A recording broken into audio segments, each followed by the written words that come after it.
Deməli bizə verilib bu iki ədəd. Bu iki ədədin həm əbobunu, həm əkobunu, həm ortaq olmayan sadə vurğulardan hasildir. Belə edirik ki, hər ikisini yanaşı yazılır. Hər ikisi üçün ortaq xətt çəkilir.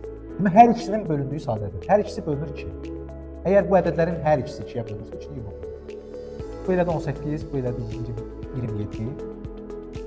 Yenidən hər ikisinin bölündüyü sadələrə baxın. Neçədir? 3. Hər ikisi 3-ə bölünür.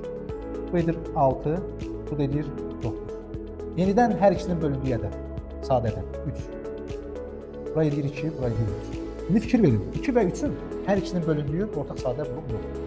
Onda birini bölüb digərini bölməyə bilərəm. Deməli 2-yə bölə bilərəm məsələn. 2-yə böldüm. Birinci bölünür, ikinci bölünmür olduğu kimi qalır. Və hər ikisi bölünmədiyi üçün yumurlam.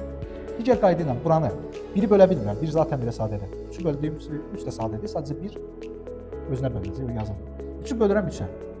Elədir 1. Bu 1 də olduğu kimi düşür aşağı. İndi bax fikrinə. Bu yumurladığımız vurğular ortaq sadə vurğular. Bunların hasilinə biz deyəcəyik əbəd.